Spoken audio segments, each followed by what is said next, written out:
Does life ever seem like a wash, rinse, and repeat cycle? It's easy to get into a routine, even a numbing routine, and it's easy to look up and say, hey, I'm struggling here. I'm doing my best. I'm a godly person, but the world could care less. And you know what? They aren't struggling. What is this all about? The writer of Hebrews has our answer. God is just. My name is Dave Hughes, and this is Glory Bound Ministry. We'll be looking at Hebrews 6, verses 10 to 12. For God is not unjust so as to forget your work and the love which you have shown toward his name, and having administered and still ministering to the saints. And we desire that each one of you show the same diligence so as to realize the full assurance of the hope until the end, so that you will not be sluggish, but imitators of those who through faith and patience inherit the promises. It's easy to become discouraged and frustrated when we struggle in this life. But come on, if we act in faith to serve him, do we require regular pats on the back? Think of it this way.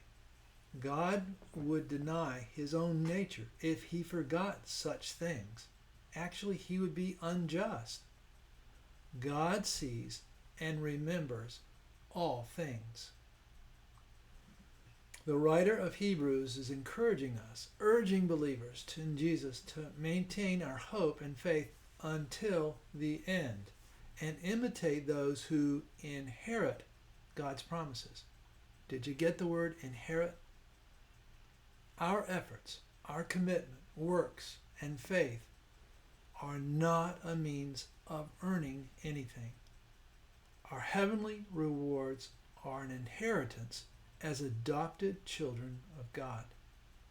When we fail to remember this, it's easy to become sluggish, as the scripture says. This is not our calling. I'm not saying just buck up and quit being a baby. Everyone faces pressures of this world and the discouragement that it brings. I want to leave you with David's words from 1 Samuel 30, 1 to 6. I'll only share parts of this scripture, but let me set the context for you. It was a dire situation. Actually, David's plight could not get much worse, as you'll see. He's trying to do the right thing in his service to the Lord. He and his troops were in the field, and upon their return home, let me get with the scripture. He found the Amalekites had made a raid on the Negev and on Ziklag, and had overthrown Ziklag and burned it with fire. And they took captive the women and all who were in it, both small and great, without killing anyone, and carried them off and went their way. When David and his men came to the city, behold, it was burned with fire, and their wives and their sons and their daughters had been taken captive. Then David and the people who were with him lifted their voices and wept until there was no strength in them to weep. Moreover, David was greatly distressed because the people spoke of stoning him. For all the people were embittered, each one because of his sons and daughters. And here's the verse. But David strengthened himself in the Lord his God.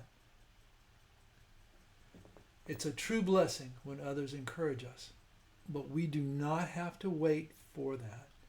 We can do as David did and encourage ourselves in the Lord. Always be mindful.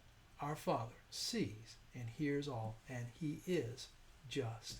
Blessings to you.